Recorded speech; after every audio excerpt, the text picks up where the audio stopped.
child. Listen, I done had enough. Just keep getting these Lights, camera, and action. What's going on, guys? Welcome back to the Free Fall Podcast. I'm your host, Brandon Smith, with my co-host, Jake Chisel, also known as Josh Chapman. What's going on, guys? We are on episode 11. Thank you for the returning viewers. And if you are new to the podcast, we're a self-improvement podcast mixed with some current events. Going to do some guest stuff, cover a different wide variety of topics, all the way from conspiracy theories to current events to self-improvement, motivation. We're going to be covering some fitness topics today. So, yeah, we kind of cover it all. But other than that, we'll dig straight into it, dive into it, what you're supposed to say. We're going to talk about two things. First, teamflexfitness.com is my personal brand online training company. If you want to check it out, get some packages, buy some clothing, support your boy, you can do that over at teamflexfitness.com. My man's got his own clothing brand, LLC, by the way. Yeah, working on it now. Got about, my goal right now is about 5 weeks, so I'll have the website up. I've showed you a little bit of the website. It's coming along pretty good. Nice. It's looking good. Good to hear, good to hear. And if you want to check us out on social media, I am BSmithFlex on social media. If you want to check me out, there's a link in my description on Instagram to all my socials and all the stuff I do. I stream and all that jazz. Other than that, if you guys have questions or want to email the podcast, you can email us at askfreefallpodcast@gmail.com. If you have any questions, if you want to have a topic discussed on the podcast, anything of that sort, go ahead and shoot us an email. So, how you been, man? Good. Just so chilling. You went to see a movie last night, and what else did you do last night, Josh? Yeah, I'm coming for your ass. I went out to the bar. My man's had a all couple on drinks. his shit. He's all on his. I'm gonna get in shape, all motivated, and he comes with jeans, and I say, bro, you got shorts for the gym because we're supposed to go to the gym afterwards. And this motherfucker tells me he ain't feeling it. All right, I did go Thursday, though. He went one time, and he's already making excuses, Give me bro. some credit for that, dude. I was dying Thursday. My shoulder is like still kind of sore. Mm-hmm. Unbelievable. I made it an hour. You gonna find some shorts though, right? Yeah, I'll get some shorts. It's the best time to work out is when you're hungover. I'm not Scientific even fact. hungover. I'm good. I'm Gucci. I'm Gucci. I'm Gucci. Gucci? Okay. All right. We'll see. But yeah, anyways, my man haven't worked out in a while, right? Like over 10 years, dude. Okay. Wow. It's been a long time. That is a while. That's why I was dying. But it wasn't too bro. bad, right? No, I mean, it wasn't too bad. I mean, after the fact, I was okay. I was just sore for I like was surprised you were able to bench press 500 3 pounds. 500 pounds. Man's yoked. I think I benched close to my body weight, didn't Yeah. No, you did good. I? Yeah. I was surprised I even did that. You also came in like the middle of summer in a warehouse gym with like sweatpants on. Yeah. I Your had ass no was shorts. heated, I'm boy. pretty sure I heard one of the other people around us being like clothing malfunction or something. No, you were like heated. that. Yeah, that's too hot. Can't be doing that. Yeah. But no, that's good. Yeah, got him on the fitness grind. So My we'll heart see what rate happens. was like a steady 180 on the That's not bad. treadmill. Yeah. You can get a little higher next time. All right, so the first thing I want to talk about before we jump into the current events, which isn't much today. Maybe you brought some extra stuff. I had some stuff I wanted to talk about, but I want to get on my serious face real quick and talk about I kind of shied away from the self-improvement, but I want to get back to it for a little bit, and I want to talk about one major thing that's kind of been coming to me in different forms lately.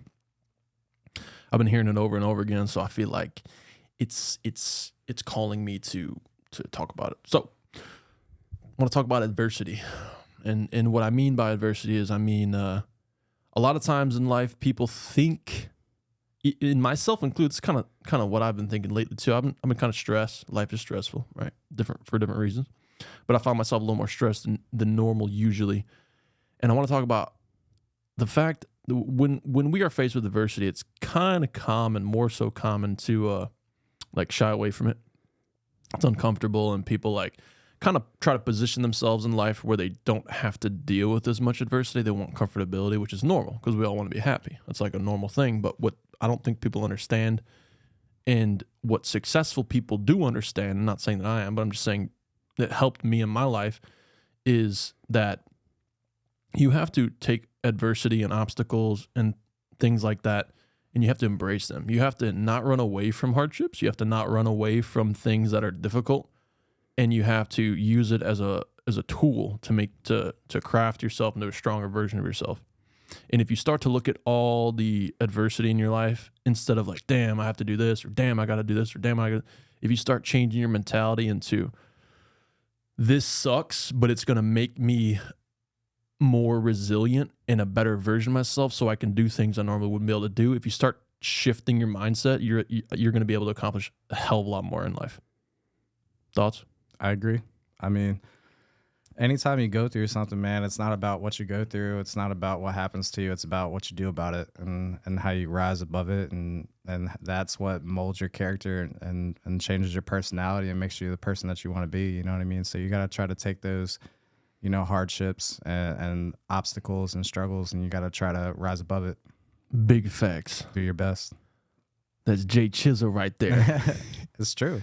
It's true. No, you gotta embrace the hardship.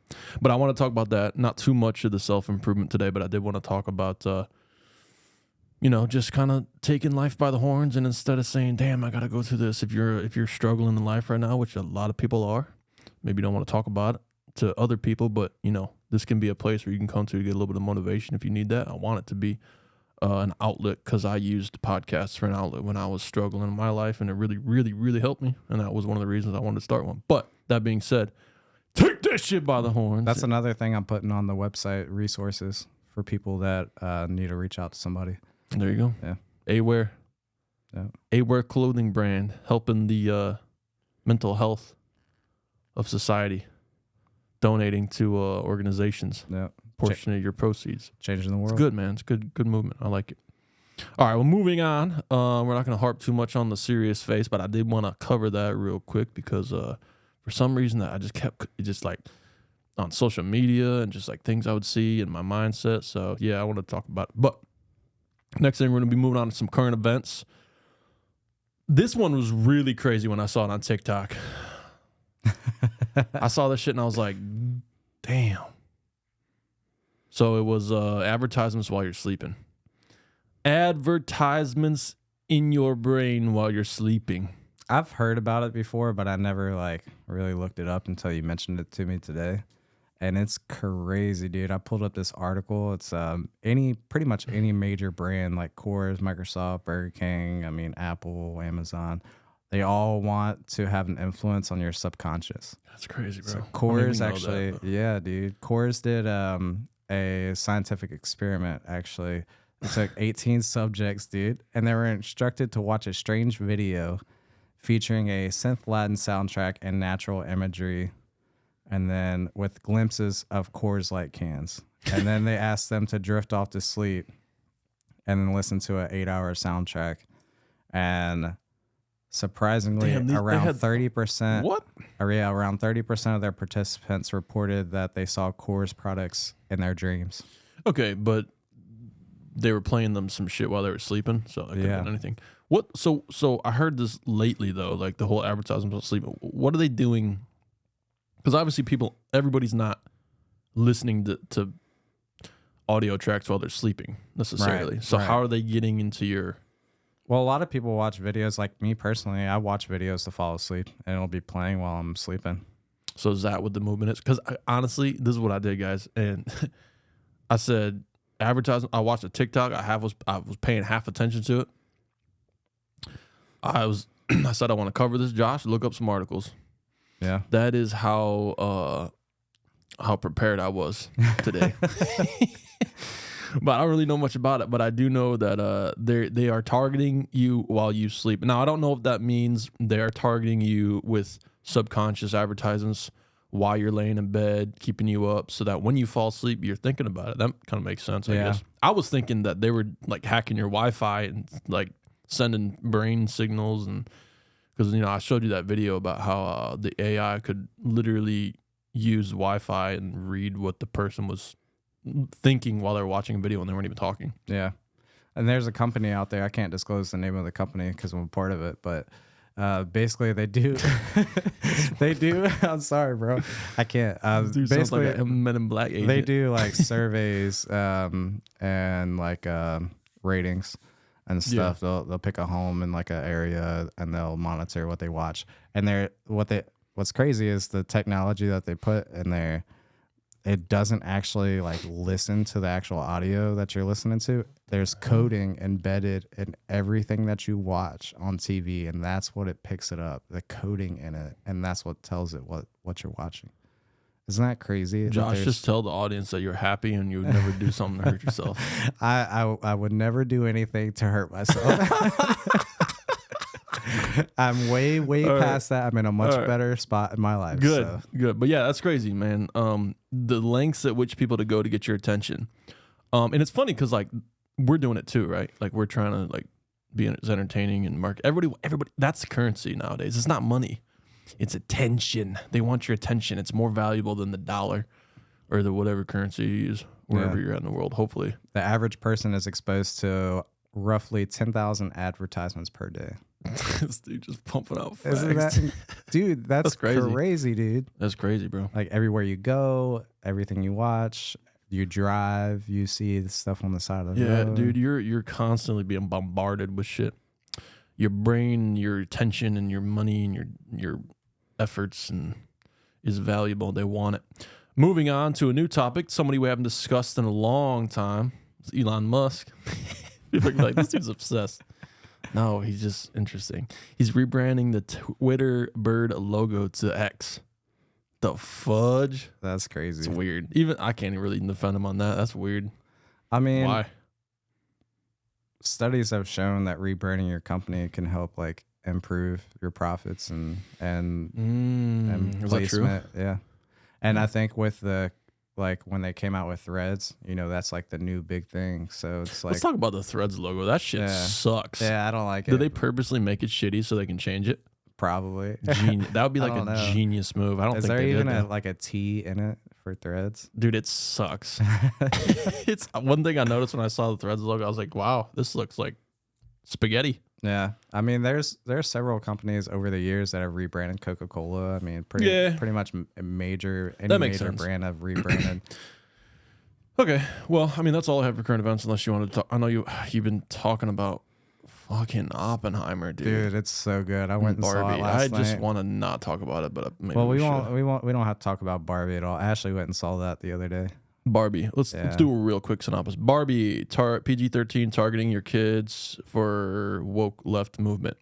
That's it. Apparently, at the end of the Barbie movie, they were talking a lot about the patriarchy. Yeah, like, dude. Repeatedly and nonstop. the director was basically in her like detailed description of why she directed like the feel of the film was like using biblical Adam and Eve and biblical references, and people are like, "It's just a Barbie movie." It's like, no, there's a much deeper meaning behind it, and she purposely did it. But I don't want to hear. I mean, the media is going absolutely insane with it, and I'm not going to give it more coverage. Yeah. But yeah, I mean, again, it goes back to the advertisements while you're sleeping. They're targeting your subconscious. Just be aware. Free Fall Podcast. We got to help. Fucking spread the message. You know what's funny about that? One last thing. Yeah. Is that it's so weird to think because Ashley dressed up in all pink, and she said when she went to go see the movie, almost everyone was dressed up in all pink. Dude, doesn't that feel like programming? Like, no shit. Yeah, dude. Like, come one, come all, come dress in pink and come watch. Don't this you love movie. Barbie? Listen to our messages we are discussing. Immediately when I heard the Barbie movie was 2 hours long, I was like, nope, something's going on here. Ain't no fucking way I need to sit through a 2-hour Barbie movie. Not even if I'm an 8-year-old girl. It's kind of weird. No reason to be that long of a movie. Yeah. Oppenheimer was 3 hours, dude. And it was so good. Dude. Was it? Yeah. It was. It's all surrounded around Oppenheimer. It's not so much centered on the atomic bomb, but just him and his story. He was just an interesting dude. I can see that. I mean, it's just crazy, and it's crazy what the government did to him afterwards too. Dude. Oh yeah, they turned on him. And anytime they you mention clearance, and anytime you mention Manhattan Project, you know some shit's going down. They were trying to accuse him being part of the Communist Party, leaking secrets and stuff. Was he? Well, he was a former believer, I think, and like a different part of the communist movement, but he was strongly behind the U.S. Like he was patriot. He was very patriotic. Yeah, he was going back and forth, helping everybody out. Pretty crazy. Yeah. But yeah, I mean, a little bit more if you're okay with me. Yeah, go for it, Josh. You're just chomping at the bit. Tell us about the Manhattan Project and atomic bombs. Dude, it's so crazy, man. I mean, the reason why I want to talk about it is because it's arguably the most influential thing to happen to society, like possibly ever. I would disagree. I would argue that Barbie would be the most influential thing in history. But continue on. So for thousands of years, as long as there's been society, you know, people have been at war, people have been fighting, you know, swords and then guns and bombs and chemical weapons and explosives and the atomic bomb. Keep giving more. And nuclear crossbows. Bomb, dude. It's just crossbows, but I mean spears. Dude, it has the potential to do the most damage, and it's so insane. Like the two bombs. It's a nuclear bomb, Josh. Yeah, we know. It blows shit up. But we don't even understand the vastness of the nuclear bomb. Like we do. The two bombs. You split atoms and they go boom. Yeah. Well, the two bombs that we dropped on Hiroshima and Nagasaki, they were relatively small bombs, and they killed between 150 to 250,000 people. Yeah, it's a lot of people. And even to this day, they're still suffering the aftermath and consequences of it. I mean, for many, many years later, it's kind of, it's bad. Don't drop bombs. Okay, don't drop nuclear bombs. What else did you learn from the movie? He's like, you ass. I was looking up the formation of the Manhattan Project, and now that's another interest. That's a whole topic in its own. There was a lot of shit that went down with the Manhattan Project. Yeah, there was thousands of people involved in it, and it's believed that there were some spies involved in it too, because the Soviet Union ended up getting the technology to create it. But we spent about $2 billion in 1945, which is equivalent to roughly $33 billion today. That's on the change. Manhattan That Project. ain't shit. Yeah. No, but there was like more. There wasn't just nuclear technology that within the Manhattan Project. There was like a lot of different shit. Yeah, there was. But that's like a whole new long discussion. There was a scientist that wanted to create the H bomb, and that's something that in the movie they talk about. Oppenheimer was saying like he was already struggling with the moral conflict of helping create the atomic bomb, but he said, you know, I don't know if we can be trusted with the bomb, but the Nazis definitely can't. You know what I mean? So we have to do it. And then another scientist on the project kind of a big deal. Yeah. Yeah. Another scientist on the project was like, well, we can use deuterium and form a hydrogen bomb would be even larger explosion. And he's like, we shouldn't do that.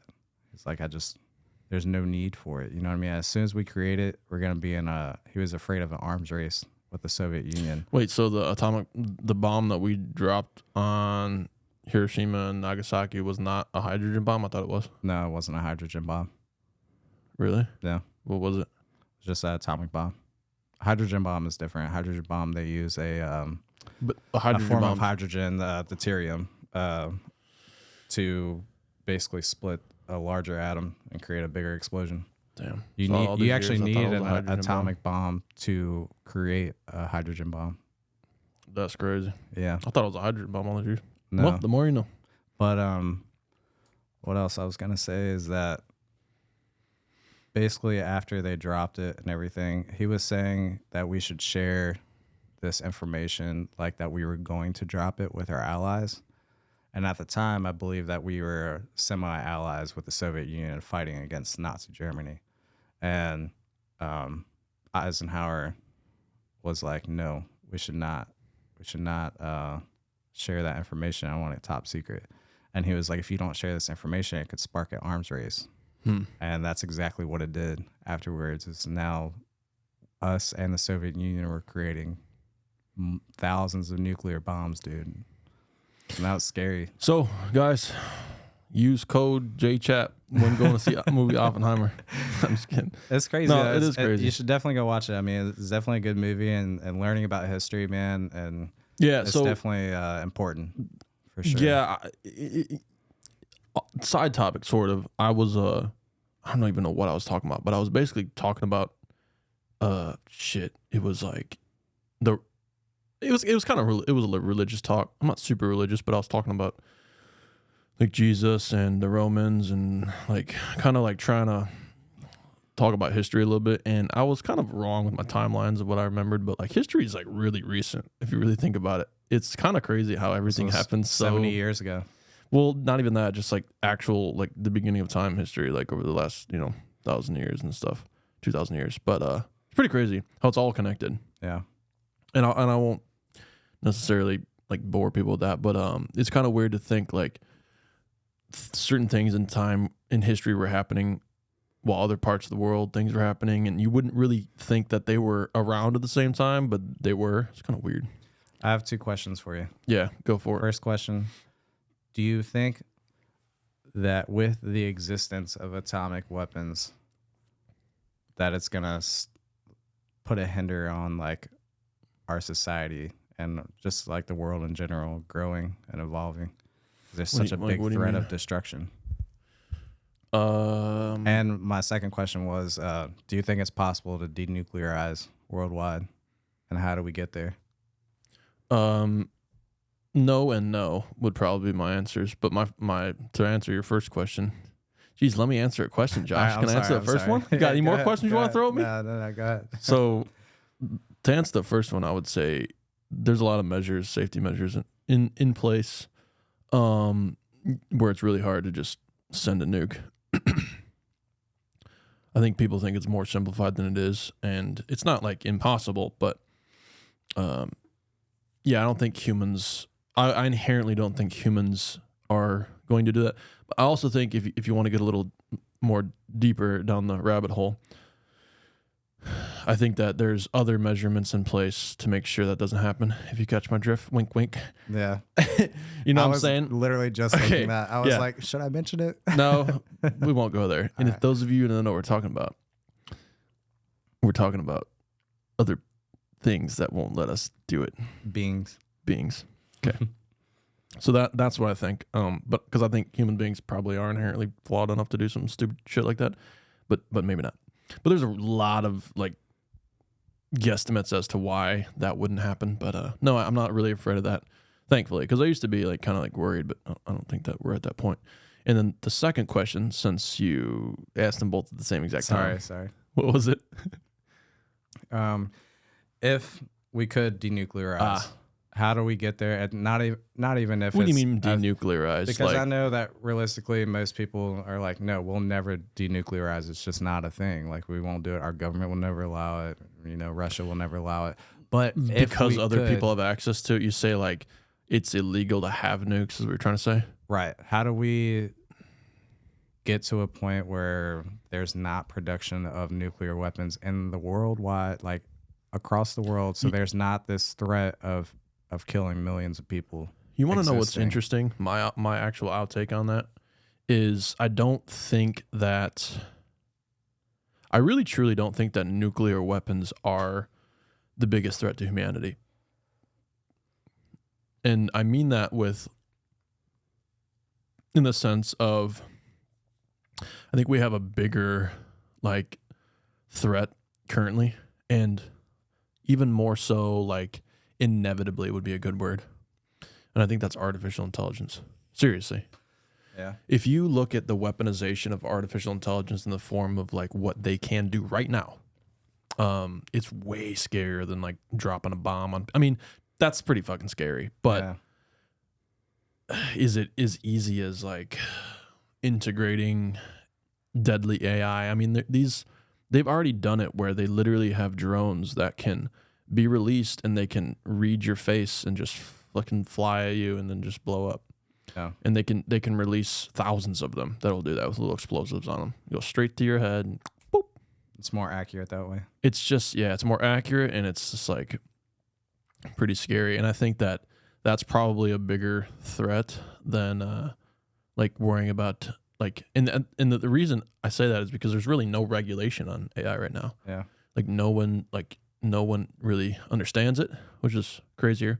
And no one's really paying attention to it. And it's everywhere. And that's part of the reason, like we can even attribute that to like the Hollywood protests. They're protesting largely supposedly because of AIs taking over deepfake technology. Singers, now you got AI Drake. We were bumping AI Drake last episode, and that shit was hot for real. So you think AI? You could play that shit in a club and not worry about copyrights and blah blah blah blah blah. I mean, there's how far does it go? To the point where you're like, it's more entertaining and stimulated visually and auditorily stimulating to listen to artificial intelligence who kind of knows humans better than we do, like, play music or watch movies. At some point you're going to have AI directors like directing extravagantly interesting movies with like storylines and plots that humans probably couldn't come up with on their own. Because one of the reasons you can't come up with something great a lot of times, and this is too many hands in the pot type thing. It's like when you have so many people working on one project, it's hard to really get the true essence of like what you want out of that project. It's for anything, and movies included, or any type of concerts.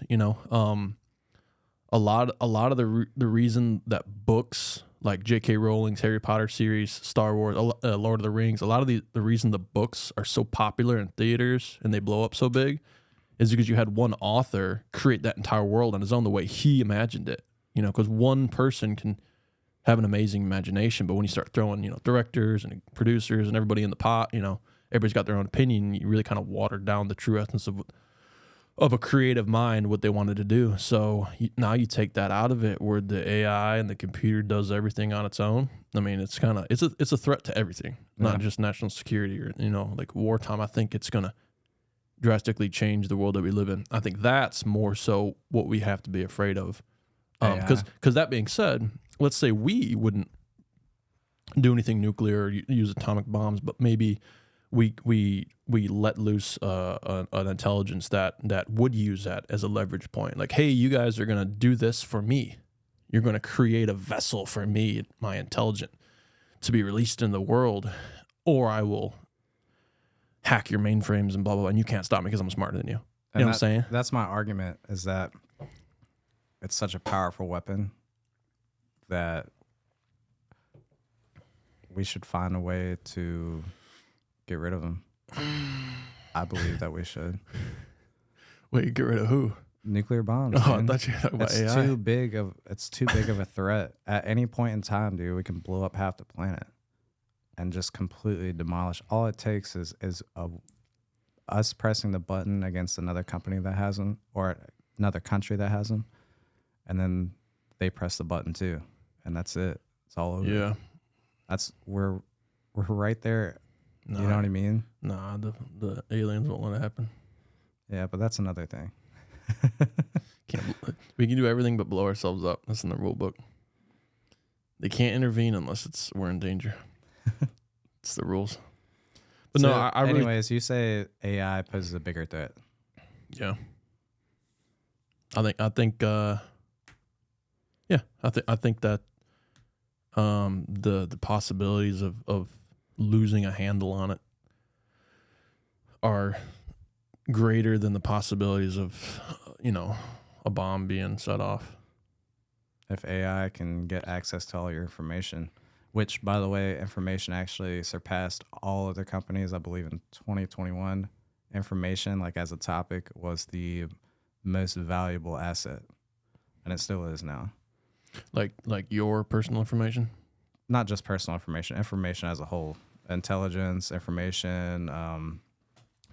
I mean, you think about when we go back to advertisements, how do these companies make so much money? I mean, yeah, they got the products, they got the website, yeah, they ship it to you in 2 days, but you see advertisements for all this stuff everywhere, and they listen to you. Facebook listens to you, Google listens to you. When you start talking about something near your phone and you go on an application like TikTok, then you're going to see an advertisement for it. Yeah. And it's so funny. I got something funny to say about that. My friend was talking about crotchless panties one time, like a couple years ago. Wait, Josh. Yeah. You hold up, my man. I love you. Listen, I love you, man, but you can't just start the conversation off with that. You got to segue into the crotchless panties. My friend was talking about crotchless panties a couple years ago. Okay. Dude, and I had my phone on me. I get on Facebook. Not even 2 minutes later after scrolling, I see an advertisement for crotchless panties. Bro, we still got to go back. You gonna lead? You gonna give an explanation as to why this?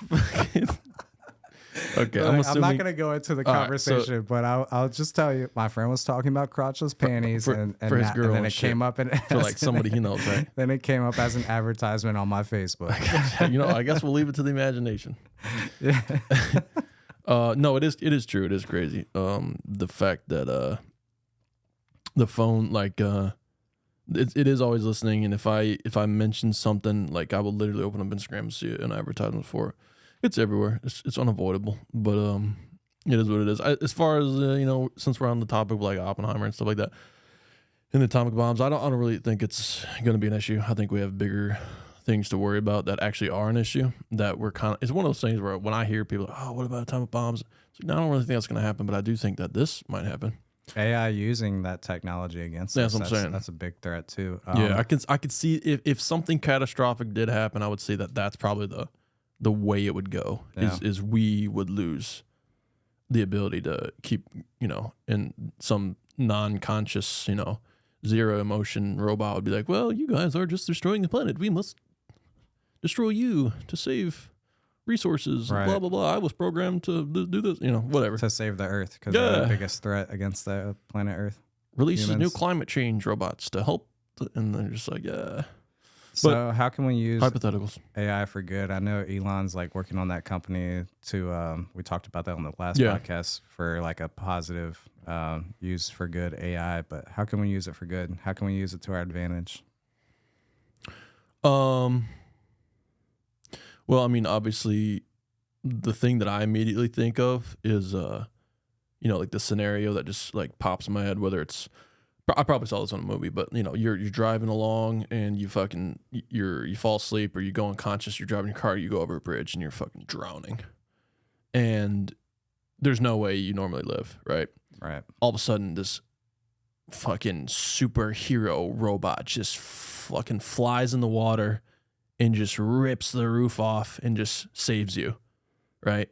And it's like, just doing its job, but it's just got superpowers. They're it's like they're put up on the side of the road every 5 miles. It's super fast, or it can drop from a nearby hovercraft. That's always like there's possibilities to deploy that type of thing. But that's what I think of in like a dystopian world. And there's AI in pretty much every new car now, not just Teslas. Yeah, or it's just in the trunk and it just gets deployed. Yeah. Like every car now has a robot that is like there to protect you in case of an accident, and like instead of people dying from bleeding out when they get in a car accident or something, they immediately get the treatment right then and there from like a perfected AI. I mean, that's the type of stuff that will probably happen and will be funded very heavily when companies and research is able to deploy that. There's already technology that exists in vehicles. What I was saying is it's not just Teslas, but I mean, in all vehicles, there's there's ways to stop crashes. And your vehicle but will I'm help stop talking you like from crashing. actual events that happen, because they happen every single day. If it were to happen, yeah. Yeah, I want to get off the AI for a little bit. My brain hurts with the AI. I'm over it.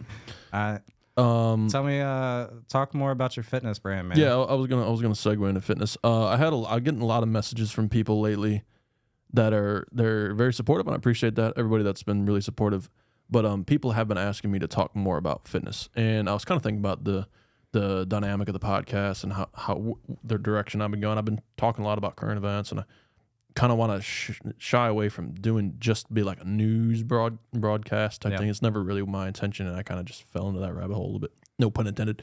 But as far as fitness goes, I want to cover a couple different fitness topics, because a lot of my audience right now is heavily into fitness, and I think it's very important, and it's kind of my persona for my social media right now. So I have been doing it an injustice by not talking about it. So this is my attempt to kind of cover it a little bit more, but there's a couple main things that, like, when I work with clients, and I have been personal training for over a decade, these are kind of new things or things that people don't think about that are like extremely important. So for the first little fitness segment, and I'll probably name all these, I think it'd be easier that way or cooler that way, but I want to talk about how a lot of people believe that your body stores fat as a source of energy and by over consuming calories. And that's literally been the consensus for years. And a couple of years ago, I was actually watching a podcast with Dr. Jordan Peterson, who originally said this idea, but then he later went on to, I think he cited where he heard it from, but I did my own research. And basically what the conclusion I came to is that your body stores fat not just as a caloric surplus or insulation to stay warm, in case winter comes around, all that stuff that we believe, overeating calories. It's not just that. It's also a way to store toxins. Fat stores toxins in your body. So if you are eating processed foods or foods that your body is going to reject, that isn't organic or natural, that is manufactured and is recognized as foreign, your body can't really use it. What it's going to do is it's going to create fat in your body to actually store those toxins to protect your body, your organs. And so when you kind of say that, it's like, why I drink Mountain Dew and eat Cheetos every night. It's not that I'm not over my macros, but I'm like gaining crazy amount of weight, because now you have to understand that it's what you're eating, not just calories. That's why you will lose so much weight if you eat clean. Most of the people will just shed a lot of fat when you eat clean because there's nothing that your body is getting in toxins. It doesn't have to store anything to protect yourself. And that process of removing those toxins from your body that's stored takes a long time. So there's a misconception as far as if you're out there and you're trying to lose weight and you are doing the macros, like people are way overindulged with macros. I think personally as a trainer, people talk about, counting calories and like that's great, and you really should if you're doing a show and stuff like that. But for the majority of the population that's just is at the average level of fitness or even at the elite level, you have to be concerned with the quality of the food that you're eating. And you can be eating healthy, but low quality healthy. Maybe there's hormones and pesticides and all this stuff in the fruits and meats and stuff that you're eating. If you're eating eggs that have hormones, your body's going to store all that shit that it can't use, and it's going to recognize it as toxins, and it's going to put it as inside the fat, and it has to create fat so that you can protect yourself. So very important to be aware of that. And I sometimes forget that myself, but so can you give us an example of just like off the top of your head, just like a breakfast, lunch, and dinner? That would be a good thing to like start getting into. Not something that you eat every day, but just an example.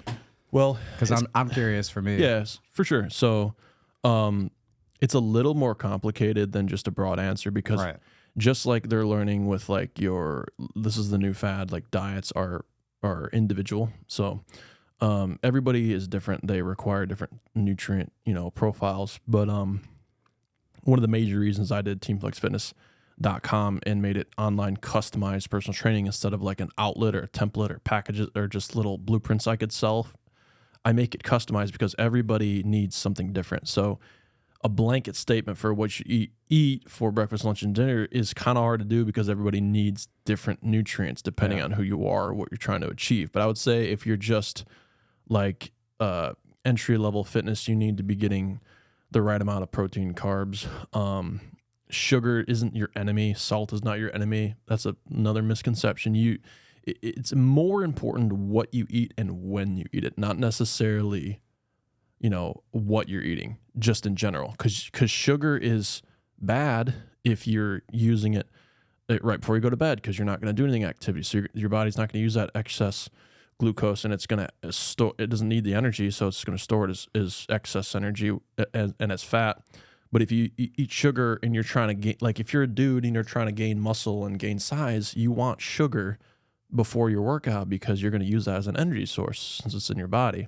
You don't want to not eat all day and then go lift weights if you're trying to gain muscle, because you're going to use proteins as, if you don't have any fat, that is, if you're skinny and you're trying to bulk up, you're going to use proteins, which obviously it's counterproductive. You're using the muscle that you have to fuel your current workout to gain more muscle. It's just not going to happen. So I would say, depending on what you want to do, if you want to lose weight, gain weight, your diet should adjust accordingly. But it's more so important when you eat. But there's a lack of like protein for everyone. So protein's important. Do you have opinion on fasting? Not with working out. But. Fasting's a little different. I know like the keto diet's really important, producing ketones and stuff. Fasting, I have to do more research on it. I there's a lot of benefits to it, but it has to be done properly. And I would say I'm probably not qualified or the person to give advice on fasting because I don't really do it myself. But I do know for a fact that it can be extremely beneficial if applied properly. So if you guys do fasting or want to look into it, do your own research on it, but it can be very beneficial. I know fasting just in general, your body will actually start to eat negative cells or bad cells in your body. Like it will eat those up as a source of energy when you're fasting, like actually fasting. So that can be a benefit. Other than your diet or working out, what's other things that have like an effect on your body, like on your muscles and your body chemistry and... I got you. Yeah, nice. He's reading the outline. Trying to give you some segues. I was like, okay, that's really oddly specific. Yeah. That's really weird. That's the next thing I was going to talk about. Good shit, Josh. Yeah. So what Josh is talking about is when you stress out, mental, not necessarily physical stress is kind of good, but mental stress, you produce a thing called cortisol. And if you don't know what cortisol is, it's basically the byproduct of being stressed. It's a hormone, and it pretty much makes you store fat in your stomach area, mainly for most people, and it's not good. So you want to reduce cortisol in the body. It's a bad hormone if there's too much in your body, and it's going to make you have stomach fat. But yeah, and it's just not good for your hormones. So if you're chronically stressed, and it's going to make you not be able to sleep, it's going to make you not be able to gain muscle and see any gains in the gym and stuff. So mental health has a direct effect on your body. Oh yeah, dude. It's they go hand in hand. If you look at people who are like jacked and they're not on steroids, they're jacked and they're in really good shape. Now, by the way, I'm not on steroids. I know it's kind of hard to believe. You natty shit. No, I am natty. Fuck you, Josh. I know you don't take steroids, bro. Yeah. Just that pre-workout. You're just doing lines of pre-workout. But yeah, so if you're doing it the right way, and there's a lot of negatives to doing steroids. If those of you that are doing steroids out there, it's not good for you, no matter what they say. I don't care what anybody says, it's not healthy. But if you're natural and you are in really good shape, you have a good balance between mental and physical strength. You cannot get, it's extremely hard. And it's kind of weird because if you are extremely stressed, you're in an extremely stressed environment and you work out more to make up for that, you actually become mentally stronger. So I will use the example of like prison inmates.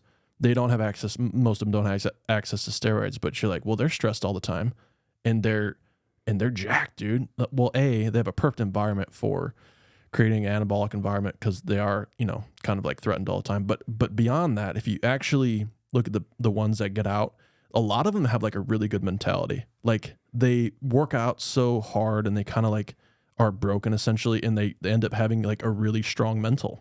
Like a lot of like prison dudes get out, and a lot of them don't, but the ones that really like are bigger and shit, like they have a pretty good mental. Like I know a lot of personally are on social media and they're just like really mentally strong because they read all day and they just work out and like. So I'm not saying like be a prison inmate. Don't go to prison to get strong, but I'm they saying took like their situation and they made it's a great example their mind and their of body. If you push your body hard enough, your mind has no other choice left but to follow. So if you don't have a strong mental and you're completely fucking stressed out with life and you cannot handle life, like just work out and just go to the gym. Change your I environment. promise you. Yeah, dude, it's like it's fail proof, and you hear a lot on social media. Oh, just it'll fix things. It really does. Like you if you can't figure out life, and it's too. That's what I do to this day. When I'm overwhelmed with shit, I start hitting the gym. So if you see me get fucking jacked, it's probably because I'm stressed. And it's weird because there's a difference between being mentally disciplined and staying in shape, and then like some of my best gains through my life, when I overcome peaks and stuff, is when I just like am overwhelmed in life. I'm just fucking killing it in the gym, dude. It's literally foolproof. In male or female, you can do the same thing.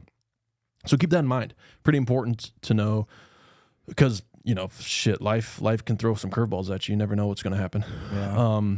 If you think that it's not, if you're immune to that, life throwing you curveballs and like you kind of like everything's chill, like just wait, I promise. Yeah. Life will throw, like life happens, bro. And I got something to say about that too. I got something to say about that. About the stress thing, stress has a direct effect on your body, a massive effect on your body. And what has an effect on stress is your environment. So if something's happening in your environment, you're not happy with your surroundings, your job, you're not happy with your job, you're not happy with your friends, you're not happy with your family. Preach. You have the ability to change your environment. The best thing you can do is change your environment and your quality of life will improve.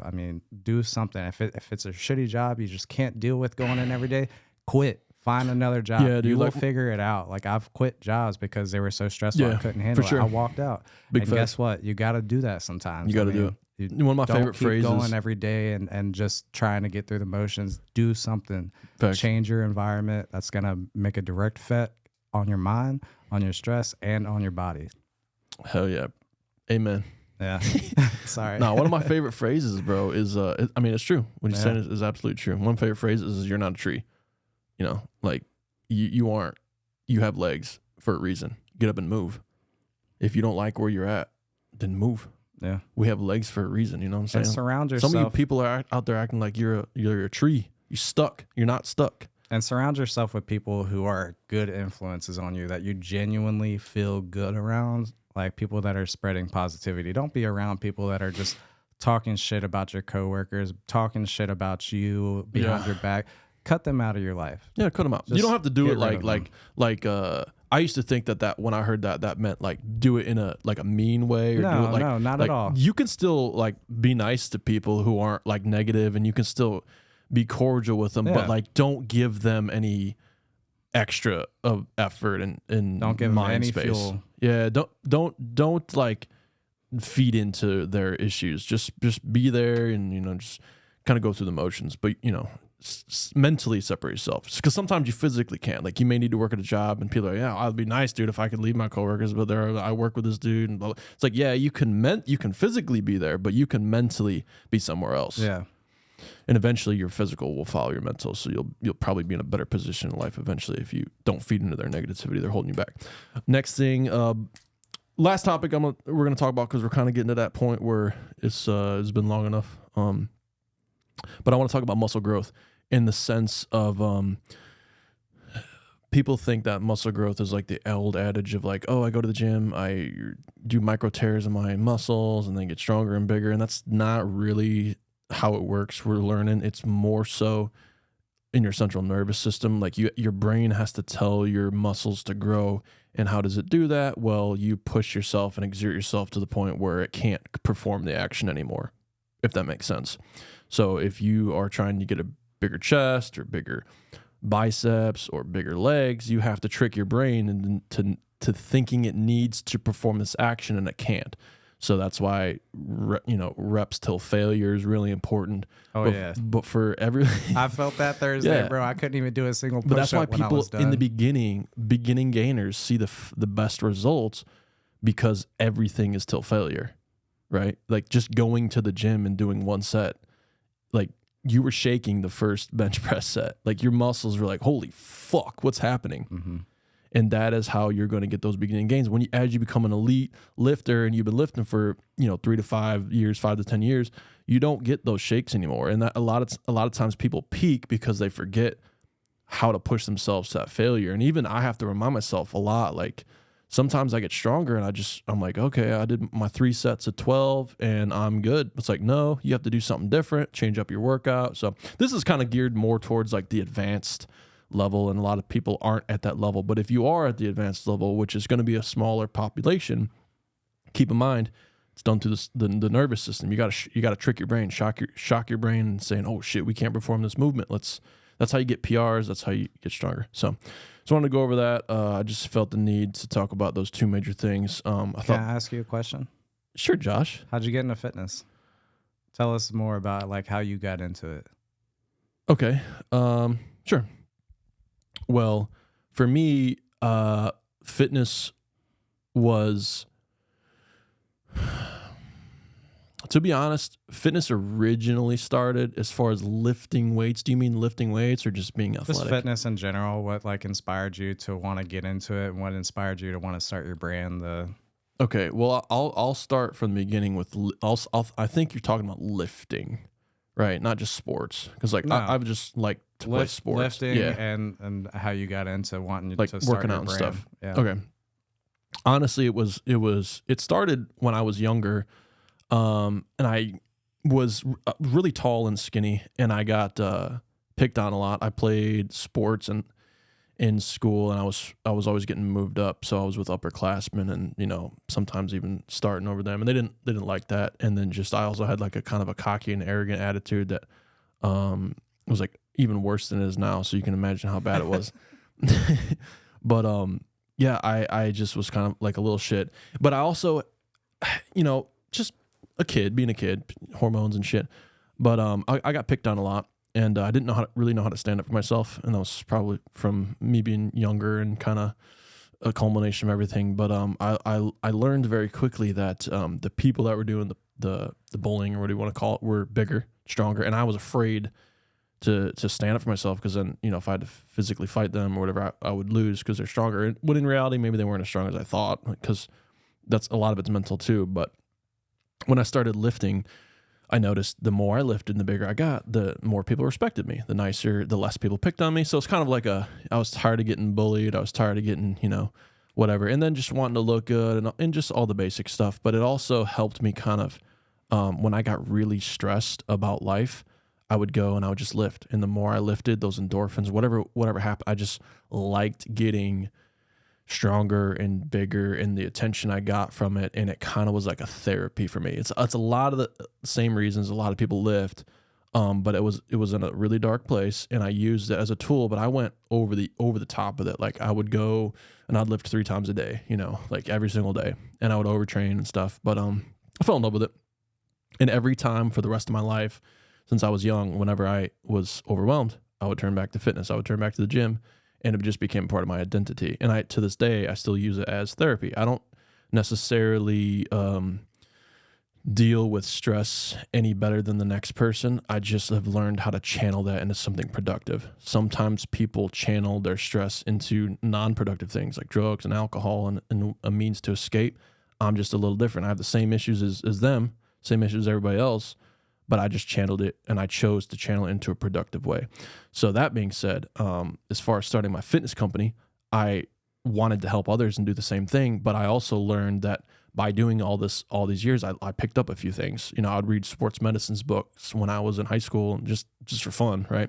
And because I wanted to use it for myself, so I had a bunch of knowledge. Courses on it too. Yeah, right? I have a lot of college credits and stuff. I don't have like an exercise science degree or anything like that, but I have a lot of like specializations, and I've talked to a lot of the top people in the fitness industry and just kind of picked their brains. So I have a lot of stuff in my head, but I actually helped pay myself through college and stay afloat by becoming a trainer for like a 24/7 fitness club. And I came in there, I was like, hey, can I train here? And he's like, I was like, I'll give you half. He's like, just give me 5%, and he gave me a key, and I was just training people after college classes and charging like an exorbitant amount of money, and with like giving them like my pricing guides on like a notebook piece of paper, like here you go, and they're That's like, how you get started. dude, it was so janky, but I mean, I was so passionate. I think that's what people were drawn to, and it worked. It doesn't matter how much you know. If you're passionate about something and you really want to help people, and you actually kind of fucking know what you're talking about, like you can help someone. You don't have to be like an Olympian, 5 doctorates. Like people think that you have to know everything to know there is about fitness, and like if you don't know what the mitochondria does, like all this crazy science, it's not that complicated. Experience is more valuable. Experience is more valuable, but the willingness to want to help people as a trainer, if you are a personal trainer and you're watching this or someday or now, that is the most important thing as a trainer. You should want them to improve. You want to help them. You want to see them be happy. If you want that, then you'll learn what it takes to be effective. You learn what really works and what really doesn't. If you're just somebody that likes to stroke their ego, like, oh, I'm this guy, I have 3 doctorates, I'm exercise, then it's more so about you as a trainer. And then you get to surround yourself with people who respect you. And that's nice. It's a good feeling because you've earned that through school and stuff. But what's to me more valuable is how bad do you want to help people? And that way for me, I could sift through like the bullshit and what really, really works, and what really, for me, really works was tailoring my program to each person individually and getting inside their head, finding out what makes them want to push themselves and just going off that. And it's the same thing for myself. What really makes me tick, I get in my own head and I push myself. But yeah, that's the long-winded answer. That's cool, man. Yeah. Thanks for sharing that. Appreciate it. That's awesome, man. Thanks for asking. Yeah.